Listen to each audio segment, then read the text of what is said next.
10 perkara yang termasuk fitrah. Hadis 182.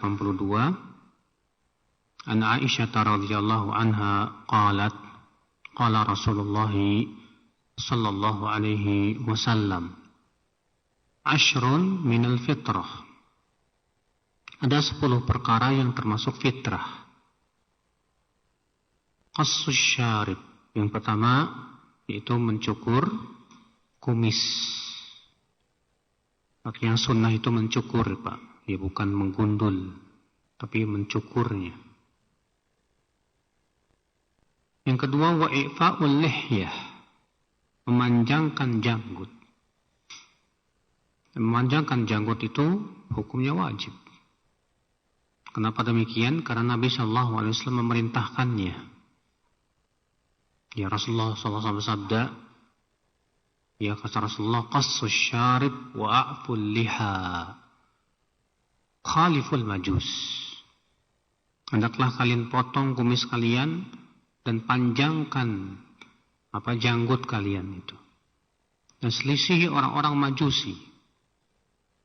Dan kata-kata selisihi orang majusi bukan artinya kalau orang majusi berjenggot kemudian kita malah mencukur janggut, bukan, Pak.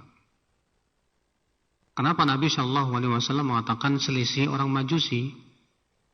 Karena orang majusi pada waktu itu mencukur jenggotnya. Berarti di saat itu orang majusi mereka sudah menyelisih fitrah. Makanya Nabi Shallallahu Alaihi Wasallam mengatakan selisih orang majusi. Kenapa Nabi hanya mengatakan orang majusi saja? Sementara kan orang kafir di zaman Nabi kan ada orang musyrikin, Quraisy, ada Yahudi, orang Nasrani, dan yang lainnya. Karena di zaman Rasulullah SAW yang mencukur jenggot hanya mereka. Adapun orang musyrikin, orang Yahudi, mereka berjenggot. Bahkan orang-orang Arab, mereka sangat bangga dengan jenggot. Iya. Nah, orang-orang majusi saat itu mereka yang menyelisih fitrah. Maka Nabi Shallallahu Alaihi Wasallam mengatakan khaliful majus, selisih orang majusi. Kenapa? Karena mereka menyelisih fitrah. Nah, sekarang kalau misalnya orang majusi berjenggot, berarti mereka sudah kembali kepada apa? Sudah sesuai dengan fitrah maksudnya. Maka kita tetap berjenggot juga. Iya. Dan akhal Islam,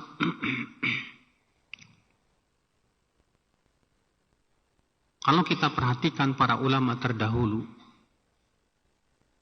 tidak ada satupun ulama terdahulu yang berpendapat bahwa mencukur jenggot itu hukumnya makruh. Bahkan Ibnu Hazm mengatakan ijma' seluruh ulama bahwa itu hukumnya haram.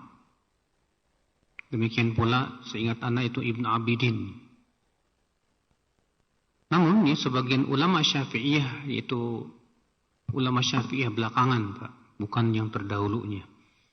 Seperti Syekh Zakaria Al-Ansari, ya, mengatakan bahwa mencukur jenggot hanya makruh saja. Tidak sampai kepada haram. Akan tetapi akhwat Islam, tentunya yang menjadi hujah kita adalah qala Allah qala Rasulullah sallallahu alaihi wasallam. Apalagi pendahulunya enggak ada, Pak. Enggak ada salafnya beliau. Di para ulama terdahulu tidak ada yang berpendapat bahwa hukumnya itu makruh, tapi haram. Makanya Ibnu Hazm dengan tegas mengatakan bahwa ini ijma'. Iya. Yang diperselisihkan oleh para ulama itu kalau mencukur janggutnya itu melebihi segenggam. Ya, kalau melebihi dari segenggam nih, apakah dicukur, apa dipotong atau tidak? Pendapat Abdullah bin Umar, demikian pula beberapa sahabat yang lain, mereka mengatakan bahwa disunnahkan untuk dipotong. Syekh Albani rahimahullah mengatakan, aku tidak mengetahui adanya sahabat yang menyelisih pendapat beliau. Sehingga atas dasar itu, kata Syekh Albani, bahwa ini sunnah. Sedangkan jumhur berpendapat tidak disyariatkan untuk memotong melebihi segenggam. Kenapa? Karena dalil-dalil memutlakkan semuanya. Panjangkan jenggot. Bahkan disebutkan dalam hadis bahwa Rasulullah SAW para sahabat itu mengetahui Rasulullah SAW membaca di salat zuhur dan asar itu dengan bergoyangnya janggut beliau karena membaca Al-Quran. Itu menunjukkan, kata mereka, bahwa berarti Nabi SAW panjang janggutnya. Artinya bergoyang janggutnya itu. Ini pendapat jumhur, dan itu pendapat yang dirujikan oleh Syekh bin Baz, Syekh Utsaimin, dan kebanyakan para masyayikh di Saudi merujikan pendapat itu. Allahu a'lam. Dan secara kesehatan juga para ahli kesehatan di zaman sekarang sudah mengadakan penelitian tentang manfaat jenggot untuk para laki-laki. Ternyata manfaatnya banyak, Masya Allah. Tapi subhanallah, di zaman sekarang malah jenggot itu dianggap cap teroris, radikal dan yang lainnya. Padahal ini sunnah Rasulullah SAW.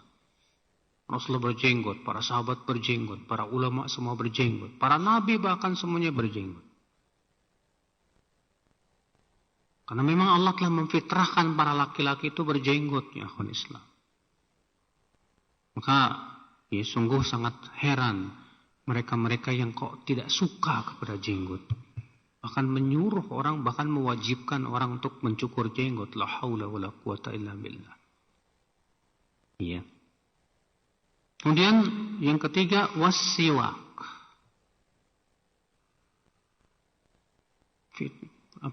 Yang ketiga daripada perkara fitrah yaitu siwak. Dan siwak termasuk sunnah muakkadah. Karena Nabi SAW menganjurkan umatnya bersiwak.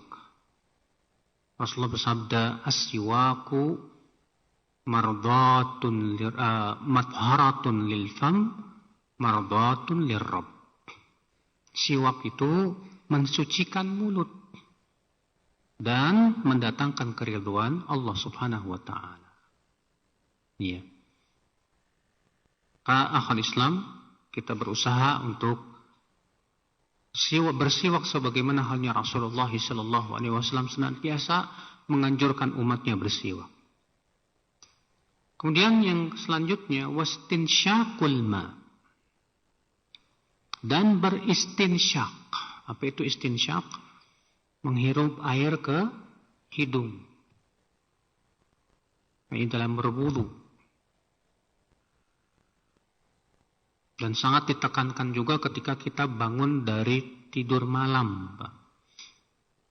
Dan disebutkan dalam hadis Nabi SAW, "Idza stayqadha ahadukum falyastanshiq bimin khuraihi falyastanshiq thalathan fa inna asy-syaitan yabitu fi khayshumihi." Apabila salah seorang dari kalian bangun, bangun tidur maksudnya, hendaklah ia istinsyak 3 kali, kata Rasulullah. Kenapa demikian? Karena setan itu ternyata dia bermalam di lubang hidungnya. Setan itu bermalam di lubang hidung. Mungkin secara akal gimana setan bermalam di lubang hidung? Mungkin maksudnya korong kali. Enggak, kita imani saja. Saya pernah waktu saya masih kuliah di Saudi, Pak.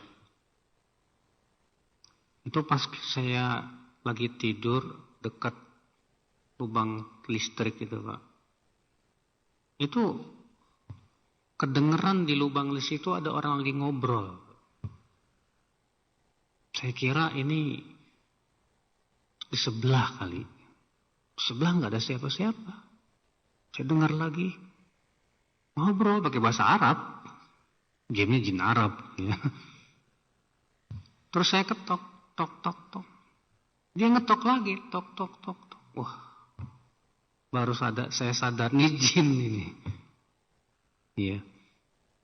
Ternyata di lubang listrik saja dia bisa masuk, tinggal di situ. Gimana di lubang hidung? Iya.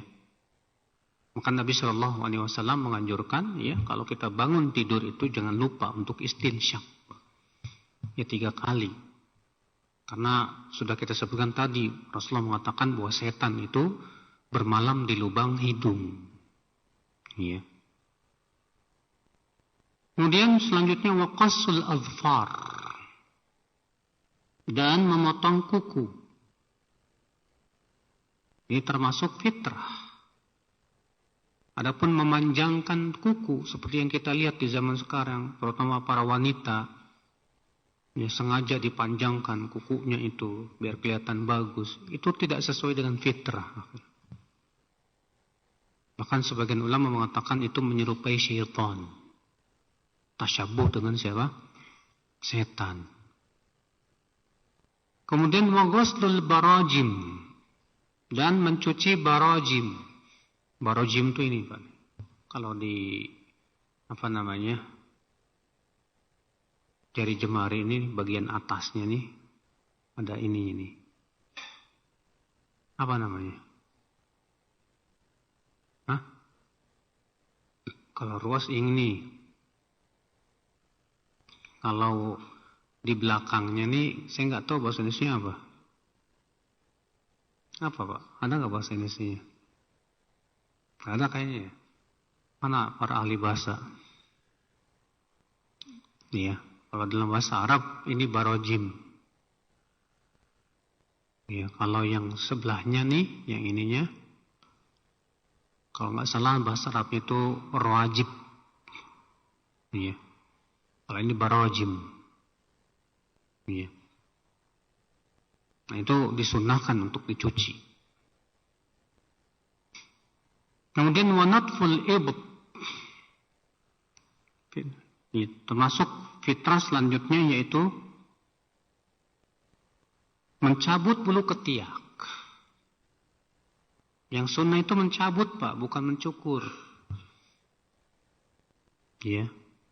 Bukan antum pakai pisau cukur, diginiin. Itu enggak sesuai sunnah. Yang sunnah itu cabut. Memang sakit sih. Tapi nikmati aja. Ya, biar dapat pahala. Wa halqul 'anah, dan mencukur bulu kemaluan. Sebagian ikhwan ada yang memahami aneh, Pak. Katanya yang sunnah itu mencabut bulu kemaluan. La haula wala quwata illa billah. Ya, dalilnya halq, mencukur. Ya, al-'anah. Wa intiqasul ma, dan intiqasul ma kata Imam Waqi' maksudnya yaitu istinja. Qala Zakaria qala Mus'ab wa nasitul 'ashirah illa an takuna al-madmadah, dan aku lupa yang ke-10 apa. Ya, kecuali ia adalah berkumur-kumur. Dan memang yang ke-10 itu berkumur-kumur, sebagian dijelaskan dalam riwayat yang lain. Iya. Nah, ini dia akhwat Islam 10 perkara yang merupakan fitrah. Yang Allah jadikan manusia, artinya itu merupakan fitrahnya manusia yang Allah ciptakan manusia untuk dapat di atasnya. Kita masuk ke bab munawalatil akbar as-siwak. Bab memberikan siwak kepada yang lebih tua. Hadis 183.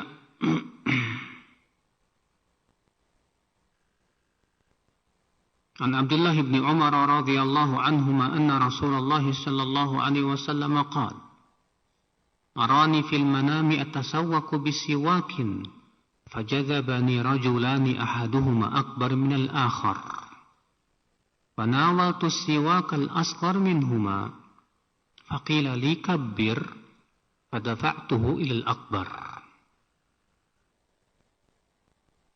Aku bermimpi dalam tidurku sedang bersiwak tiba-tiba ada dua orang yang menarikku. Yang satu lebih tua daripada yang lain. Lalu aku berikan siwak itu kepada yang lebih muda. Lalu dikatakan kepadaku, kabbir, dahulukan yang tua. Maka aku pun kemudian memberikannya kepada yang lebih tua. Hadis ini akhul Islam, ya. Ada hadis lain yang seakan bertabrakan, Pak. Itu hadis bahwa Nabi Shallallahu Alaihi Wasallam pernah minum susu.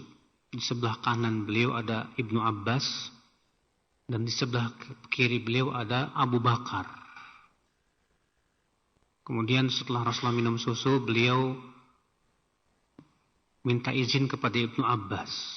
Ata'dzan li, kamu izinkan tidak aku berikan susu ini kepada Abu Bakar dulu?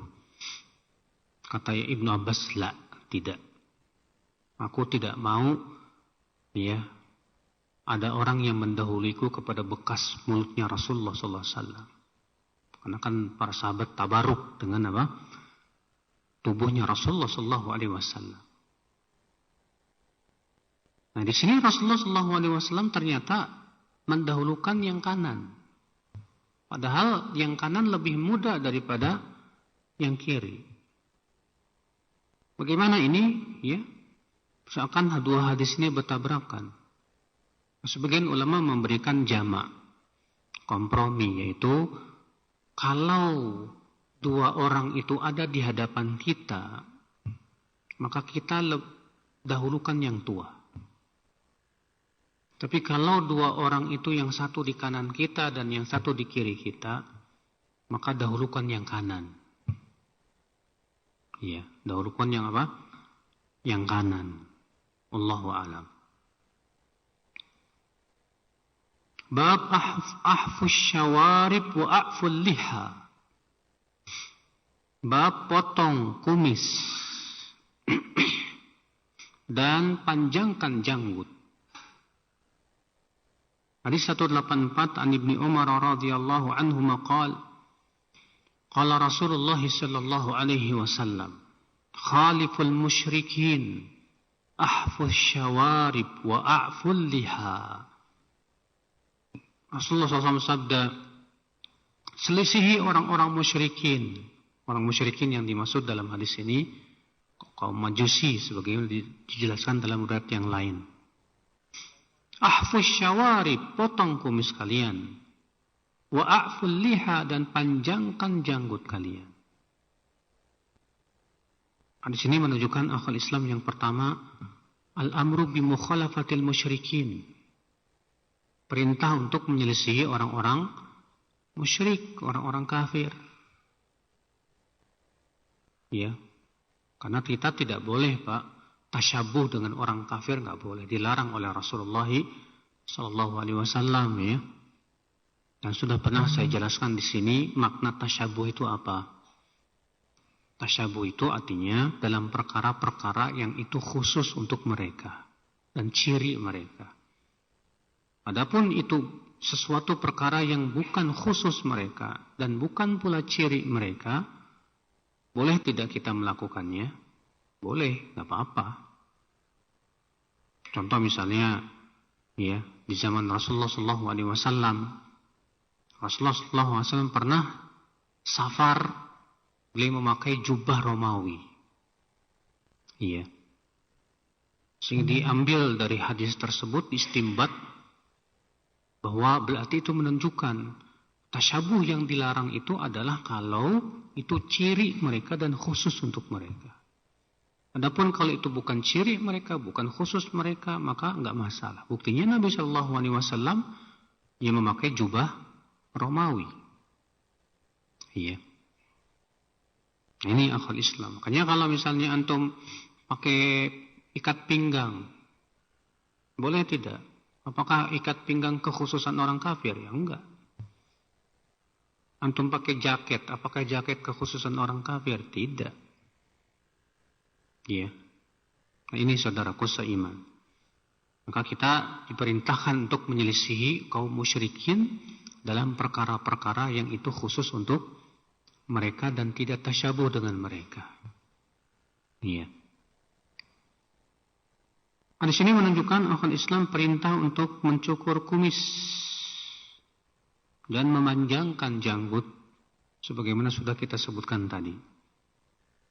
Hadis 185 an Anas bin Malik radhiyallahu anhu qala wuqita lana fi qassi syaribi wa taqlimil adfari wa nasfil ibti wa halqil anati alla natruka akthar min 40 lailah. Anas bin Malik seorang sahabat Nabi SAW yang didoakan oleh Rasulullah agar dipanjangkan umurnya, dibanyakan anaknya, dan diluaskan rezekinya. Maka Allah pun kabulkan, di mana Anas bin Malik umurnya panjang sekali, Pak, lebih dari 100 tahun. Anaknya ada 100 orang. Hartanya melimpah ruah, Masya Allah.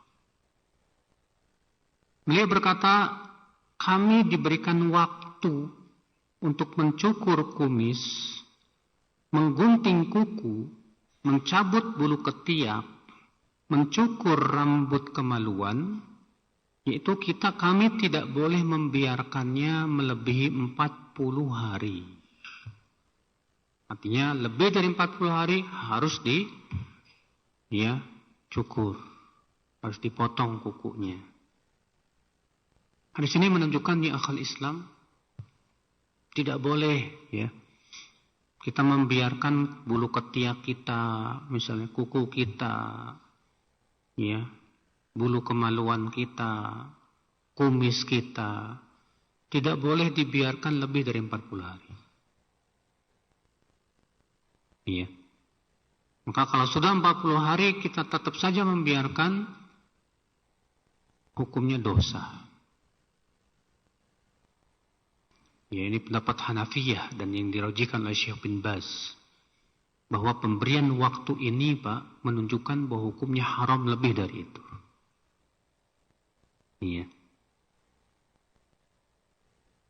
Dan hadis ini menunjukkan akal Islam. Islam sangat memperhatikan masalah fitrah dan kebersihan. Bayangkan kalau kuku antum panjang-panjang, Masya Allah, udah gitu hitam-hitam lagi. Mau makan juga kecampur kotoran dan yang lainnya. Sebagian orang anehnya, Pak, ketika kita tegur, kenapa? Ini Ustadz buat nyabut upil katanya. Masa itu jadikan hujah? Nabi yang menyuruh. Kita masuk ke bab ghuslil bauli fil masjid. Bab mencuci kencing di masjid. Hadis 186 an Anas bin Malik radhiyallahu anhu qala bainama nahnu fil masjid ma'a Rasulillah sallallahu alaihi wasallam idh jaa'a a'rabiyyun faqama yabulu fil masjid faqala ashabu Rasulillah sallallahu alaihi wasallam mah Qala Rasulullah sallallahu alaihi wasallam la tuzrimuh da'uh fatarakuhu hatta bal. Thumma inna Rasulullah sallallahu alaihi wasallam da'ahu faqala lahu inna hadhihi al-masajid la tasluhu li syai'in min hadzal bauli wal qadar. Wa innama hiya li dzikrillah azza wa jalla was salati wa qira'atil Qur'an. أو كما قال رسول الله صلى الله عليه وسلم قال فأمر رجلا من القوم فجاء بدلو من ماء فشنه عليه. Dari Anas bin Malik, ia berkata, ketika kami sedang berada di masjid bersama Rasulullah sallallahu alaihi wasallam, tiba-tiba datanglah orang Arab Badui. Orang Arab Badui itu, Pak, maksudnya orang Arab pedesaan. Dan orang Arab pedesaan itu, Pak, terkenal sifatnya yang merekedeweng. Apa merekedeweng itu? Seenaknya. Nggak mau diatur. Terkenal sampai sekarang juga. Waktu kuliah itu dulu, Itu mobil semua satu arah jalan tuh ya. Dia seenaknya aja ngelawan orang. Ditangkap polisi, polisinya dimarahin, Pak. Ini jalan Allah katanya. Dasar Arab Badui. Tiba-tiba datanglah orang Arab Badui. Lalu ia pun berdirilah. Masuk masjid berdiri, ngapain? Kencing. Bayangkan, kencingnya dalam masjid, bukan di WC. Maka para sahabat berkata, Mah, tidak boleh begitu. Iya. Yang para sahabat berusaha ingin menghentikan siapa? Si orang Arab Badui ini. Maka Rasulullah SAW bersabda, La tuzrimu da'uh. Jangan putus dia. Biarkan. Fatarakuhu hatta bal. Maka para sahabat pun akhirnya membiarkannya sampai selesai kencingnya.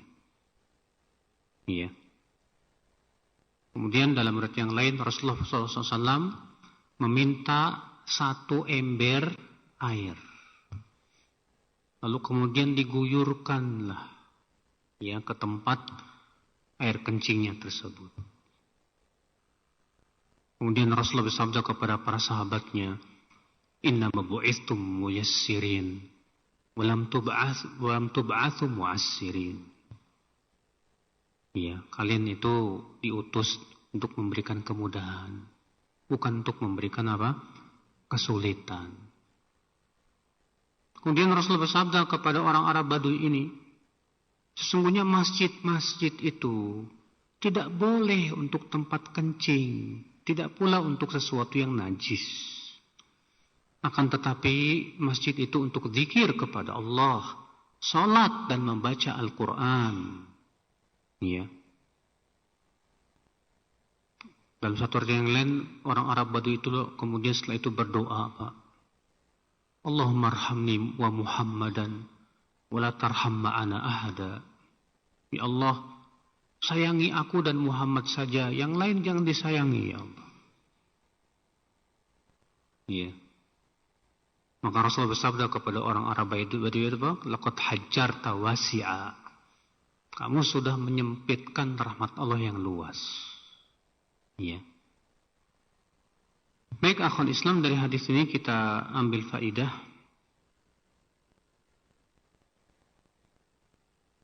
Hadis ini menunjukkan faidah yang pertama, wajibnya mensucikan masjid dari najis dan kotoran. Artinya masjid itu tidak boleh dikotori, akhi.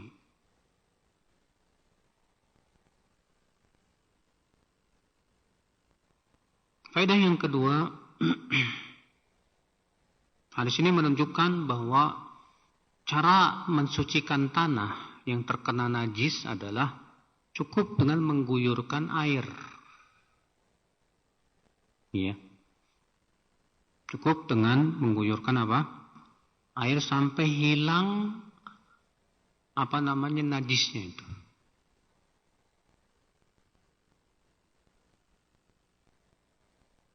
Nah, kemudian terjadi ikhtilaf para ulama, Pak.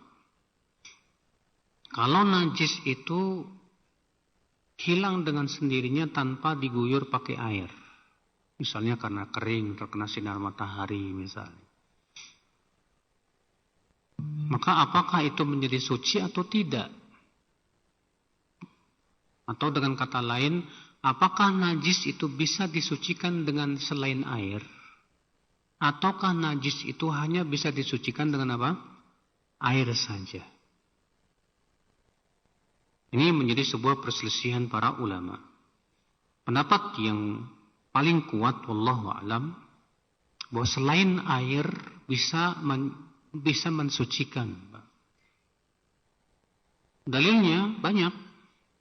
Di antaranya hadis Ummu Salamah, bahwa ada seorang wanita datang berkata, Ya Rasulullah, inni imra'atun utilu dhaili wa amshi fil makanil qadar. Ya Rasulullah, aku ini wanita yang bajuku panjang sampai terseret di tanah, dan aku melewati tempat-tempat yang najis. Maka Rasulullah SAW bersabda, yutahhiruhu ma ba'dahu. Itu bisa disucikan oleh tanah yang suci setelahnya. Ya, dikeluarkan Abu Daud.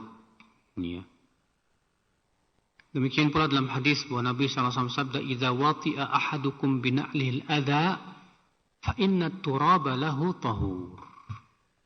Apabila salah seorang dari kalian menginjak najis, maka tanah itu bisa menjadi pensuci untuknya. Ya. Demikian pula Nabi Shallallahu Alaihi Wasallam pernah cebok dengan menggunakan batu. Demikian pula para sahabat cebok dengan menggunakan apa? Batu. Itu menunjukkan cebok dengan batu saja cukup, Pak.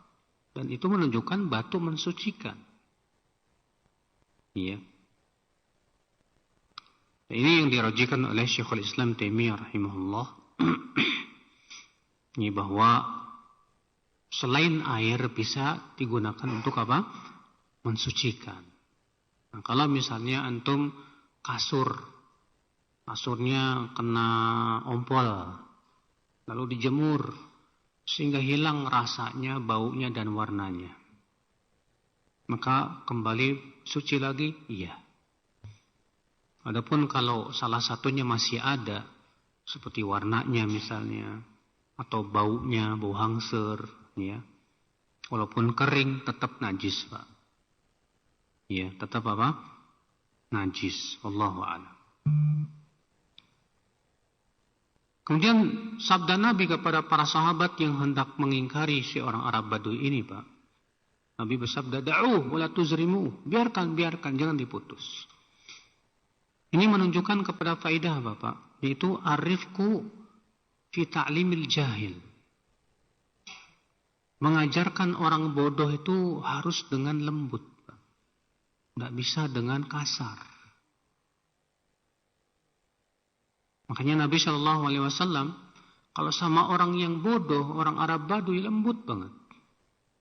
Tapi kalau sama sahabat yang istilahnya udah lama ngaji gitu loh, kadang Nabi keras. Ya, sebagaimana Nabi SAW pernah menegur Mu'adz bin Jabal yang sholat Isya baca Al-Baqarah. Lalu kemudian ada makmum yang keluar dan makmum ini dituduh munafik sama Mu'adz bin Jabal. Gak terima dia. Keesokan harinya datang ia kepada Rasulullah SAW. Dan ternyata di sisi Rasul ada Mu'adz bin Jabal. Maka dia ceritakan. Maka Rasul marah kepada Mu'adz bin Jabal sambil bersabda, "Afatan anta ya Mu'adz? Apakah kamu hendak memfitnah manusia, ya Mu'adz?" Iya. Ini saudaraku sekalian. Cuma masalahnya, Pak, orang Indonesia itu baperan, Pak. Kalau kita istilahnya marahin dikit aja langsung lari udah, gak mau ngaji lagi.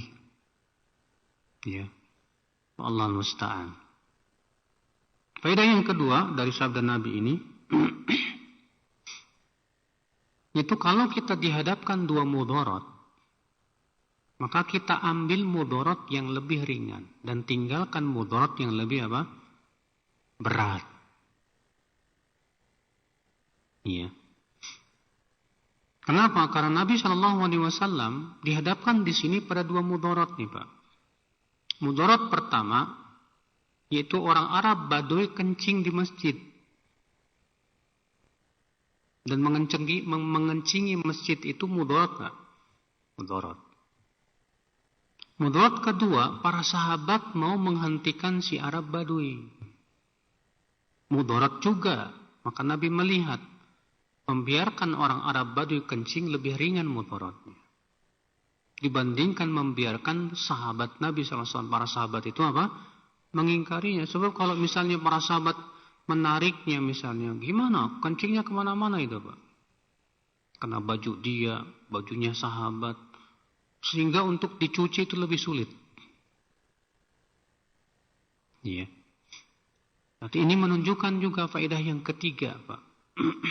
Orang yang ingin mengingkari kemungkaran harus dia mempertimbangkan antara maslahat dan mudarat. Makanya kata Ibnu Qayyim, Ingkarul munkar itu ala salasi maratib atau arba'i maratib. Mengingkari kemungkaran itu ada 4 martabat. Martabat yang pertama, ketika kita ingkari hilang kemungkaran, maka ini disyariatkan. Martabat yang kedua, ketika kita ingkari berkurang kemaksiatan, maka tetap disyariatkan. Martabat yang ketiga, ketika kita mengingkari malah timbul kemungkaran yang selevel, maka yang seperti ini lebih baik tawakuf, jangan dulu dilakukan. Martabat yang keempat, kalau kita mengingkari malah muncul mudarat yang lebih besar, maka pada waktu itu tidak boleh kita mengingkari saat itu, Pak. Iya. Ini pernah dipraktikkan oleh Syekhul Islam Taimiyah rahimahullah. Pernah Syekhul Islam Taimiyah sedang berjalan bersama murid-muridnya melewati tentara Tartar yang sedang mabuk-mabukan. Maka murid-murid Syekhul Islam Taimiyah ingin mengingkarinya. Apakah Ibnu Taimiyah biarkan? Karena kalau mereka mabuk, mereka tidak membunuh kaum muslimin. Tapi kalau kamu ingkari, yang ada malah mudarat yang lebih besar, pertumpahan darah dan yang lain. Iya. Berarti orang yang ingin mengingkari kemungkaran harus bisa, Pak. Jangan hanya sebatas semangat, ayo hancurin misalnya. Ayo serbu dan yang tidak bisa. Amar ma'ruf nahi mungkar bukan masalah semangat-semangatan, Bang, enggak. Tapi harus betul-betul mempertimbangkan cara yang paling besar maslahatnya. Iya. Ini akal Islam. Seperti di zaman sekarang ya, terkadang nyerbu tempat pelacuran misalnya, Pak. Hancur Pak. Besoknya dibangun dengan yang lebih besar. Dan itu terjadi, Pak. Maka kita harus melihat bagaimana yang lebih maslahat, coba. Iya. Supaya kita bisa mengingkari dengan yang lebih baik.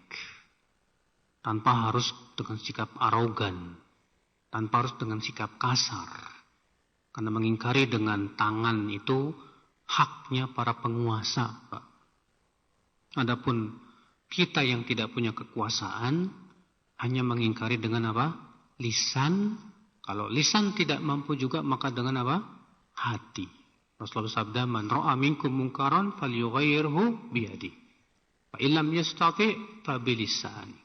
Fa illam yastati' fa biqalbihi wa dzalika adhaful iman." Siapa yang di antara kalian melihat kemungkaran, hendaklah ia ingkari dengan apa? Tangannya. Kata para ulama, mengingkari dengan tangan bagi mereka yang punya kekuasaan. Seorang ayah punya kekuasaan di rumahnya. Seorang RT punya kekuasaan di wilayahnya. Iya. Kalau tidak mampu, kata Rasulullah, maka ingkari dengan lisannya. Tapi mengingkari dengan lisan juga harus punya ilmu, Pak. Dengan hujah. Bukan dengan marah-marah. Kalau tidak mampu juga, maka dengan hatinya. Dan itu selemah-lemahnya iman, kata Rasulullah sallallahu alaihi wasallam. Iya. Faedah yang selanjutnya akal Islam. Nabi SAW bersabda kepada para sahabat, "Innama bu'ithtum muyassirin, walam tub'atsu mu'assirin." Kalian ini diutus ya untuk memberi kemudahan, bukan untuk memberi apa? Kesulitan. Ya, ini memberikan kepada kita faidah, Pak.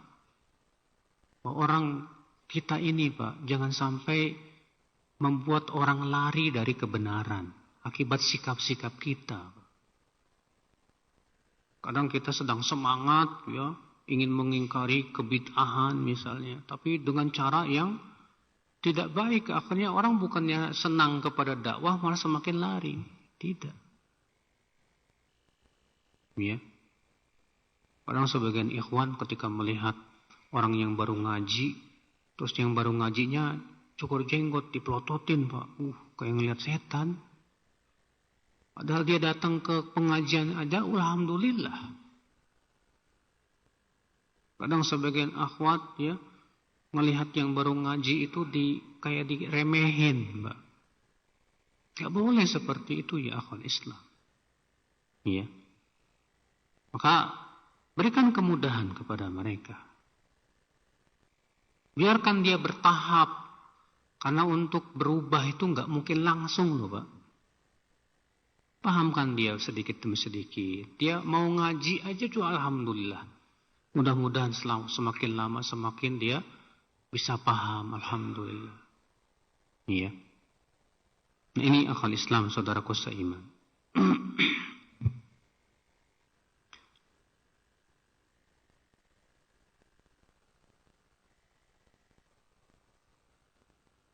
Baik. Di sini kita ambil faedah ya akal Islam bahwa masjid itu dibangun untuk zikir kepada Allah. Salat, baca Quran dan yang lainnya. Bukan untuk tempat walimahan, Pak. Seperti yang terjadi banyak masjid. Ya, bagian bawahnya buat apa? Kawinan. Akhirnya ganggu orang yang ibadah di atasnya. Ya. Ya kalau itu kan aula Ustaz di bawahnya. Ya boleh-boleh aja tapi berikan syarat. Syaratnya jangan pakai musik, mengganggu orang dan yang lainnya.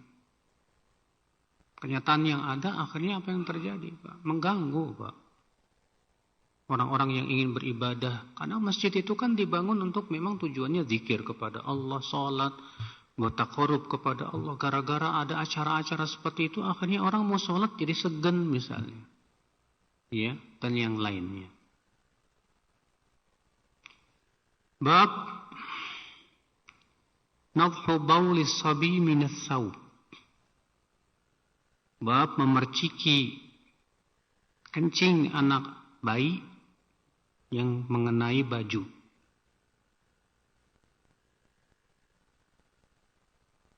Hadis 187 an Ummi Qais binti Mihsan radhiyallahu anha annaha atat Rasulullah sallallahu alaihi wasallam bibnin laha lam yablugh an ya'kula at-ta'am.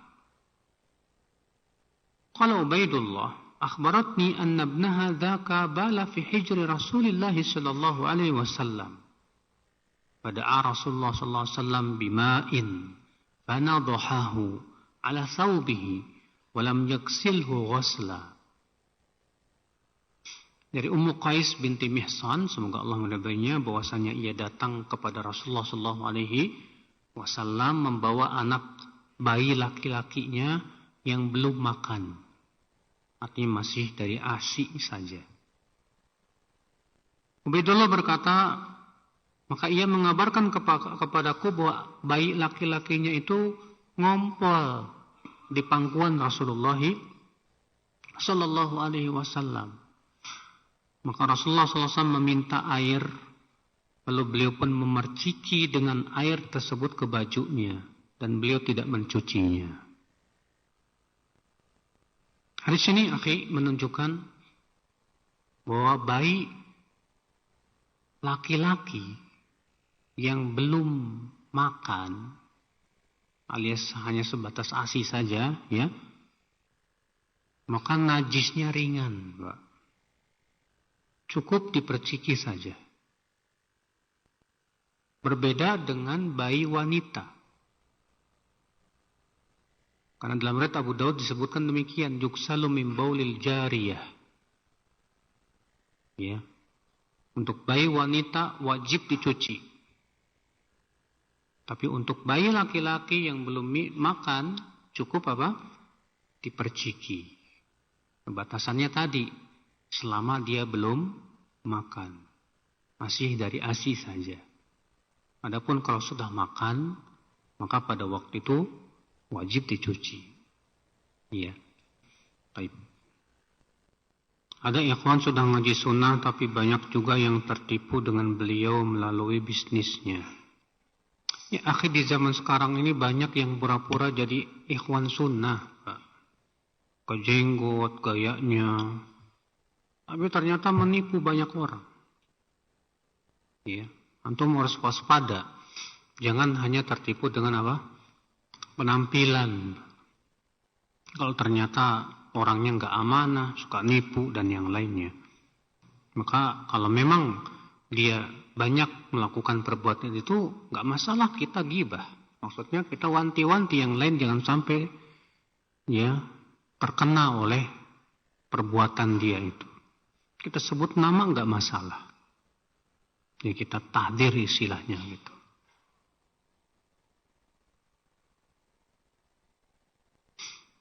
Ibu anak qadarullah sakit stroke, apakah saya boleh memandikan ibu dan membuang hajatnya atau istri saya? Lebih baik istri antum aja. Supaya tidak melihat kepada apa? Auratnya.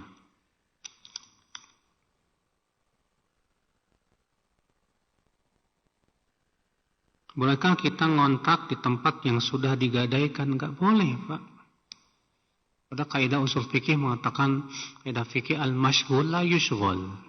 Sesuatu yang sedang disibukkan dengan sesuatu enggak boleh disibukkan dengan yang lain.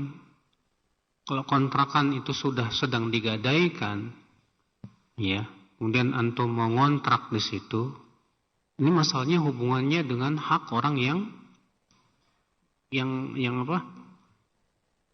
Yang ya.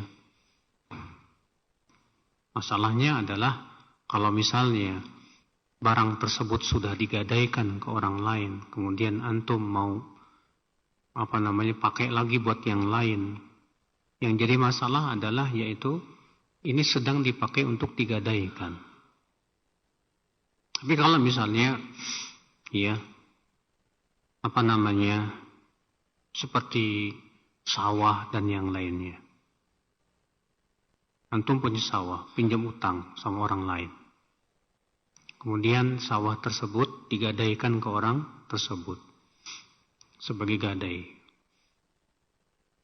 Apakah boleh orang yang menggadai yang memberikan hutang mengambil? Tentu tidak boleh. Tapi apakah boleh dia menggadaikan atau mengontrakkan ke orang lain sawah tersebut? Ya Allahu a'lam. Ya, secara kaidah usul fikih tadi yang saya pahami tidak boleh ya. Tapi mungkin coba antum tanyakan ke ustadz lain. Seperti Ustadz Erwandi atau yang lainnya yang lebih paham tentang masalah bab muamalah. Naam. Di masjid lingkungan rumah ana setiap Jumat subuh imamnya selalu mengkhususkan doa di saat sujud terakhir. Dan dikatakan doanya tersebut harus berbahasa Arab. Dan jika doanya selain bahasa Arab, sholatnya enggak sah. Apa hukumnya Ustaz? Pertama, mengkhususkan doa di sujud terakhir enggak ada dalilnya, Mas. Yang ada dalilnya adalah keumuman untuk berdoa di setiap pada waktu sujud. Rasul bersabda dalam hadisnya, "Fa amma sujud fajtahidu fihi du'a." Adapun sujud maka bersungguh-sungguhlah kalian berdoa. Apakah di situ Nabi menentukan sujud yang mana? Tidak. Maka siapa yang mengkhususkan doa hanya sujud terakhir saja, wajib dia membawakan dalil. Ini namanya takhsis bidunil mukhassis. Mengkhususkan dalil tanpa ada dalil yang mengkhususkannya. Yang kedua, berdoa dengan bahasa Indonesia bagi mereka yang tidak bisa bahasa Arab, pendapat jumhur boleh. Pendapat Jumhur ulama boleh. Khusus bagi mereka yang tidak bisa bahasa Arab. Adapun mereka yang bisa bahasa Arab, apakah boleh atau tidak? Ikhtilaf. Sebagian mengatakan makruh, sebagian mengatakan haram, sebagian mengatakan tidak boleh sama sekali. Ya. Wallahu a'lam. Saya lebih condong ke dalam hal ini kepada pendapat jumhur, Pak. bahwa mereka yang tidak bisa bahasa Arab boleh dalam sujudnya berdoa dengan bahasa Indonesia. Kenapa demikian? Karena Nabi menganjurkan umatnya untuk memperbanyak doa ketika sujud. Dan tentunya Rasulullah tahu bahwa di antara umatnya ada yang tidak bisa bahasa Arab. Dan Allah berfirman, la yukallifullahu nafsan illa wus'aha. Ya. Saya ke masjid menggunakan sepeda. Jarak masjid sekitar 1 kilometer. Apakah saya mendapatkan juga keutamaan seperti orang yang berjalan kaki ke masjid? Akhi, kalau kita melihat hadis-hadis tentang keutamaan ke masjid, ya, rata-rata hadisnya menganjurkan jalan kaki. Ya. Bahkan ada dalam hadis yang sahih, seorang sahabat yang rumahnya paling jauh dari masjid. Itu di ujung kota Madinah, di Awali. Dan itu sekitar 5 kilo. Dan beliau tidak pernah absen. Lalu dikatakan kepada orang ini, kenapa kamu tidak membeli kendaraan? Ya, kata dia, tidak. Aku ingin setiap langkah kakiku menggugurkan dosa dan mengangkat derajat. Apa yang terjadi? Rasulullah bersabda, innallaha qad katabahu lak. Ya, Allah telah menuliskannya kepadamu semuanya. Bayangkan sahabat ini, Pak, jauh banget ini, Pak. Ternyata nggak mau beli kendaraan. Kendaraan di zaman waktu itu apa, Pak? Kuda lah, keledai atau unta, nggak mau. Hanya karena ingin setiap langkah kakinya itu dicatat.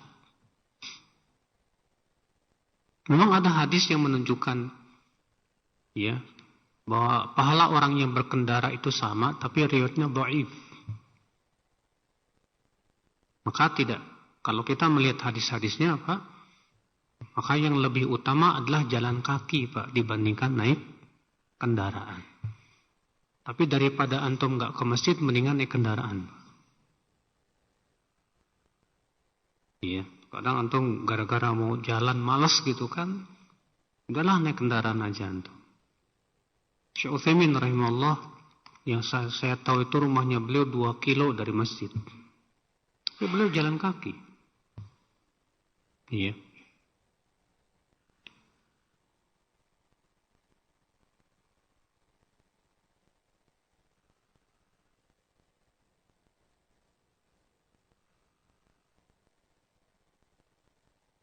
Rumah saya diapit 2 masjid. Rumah saya diapit 2 masjid. Masya Allah, ini masjidnya deket banget gitu. Diapit 2 masjid. Atau mungkin rumah antum gede banget nih. Ngeri ini. Diapit 2 masjid yang ada penghalangnya. Kalau saya mau sholat ke masjid yang tidak ada penghalangnya, jaraknya 2 kilometer. Sedangkan umur saya 60 tahun.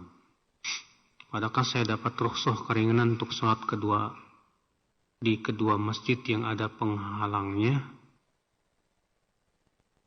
Ini nggak ngerti sih bahasanya ya saya. Kalau memang masjid terdekat, maksudnya penghalang ini apa sih? Saya nggak ngerti saya. Hah?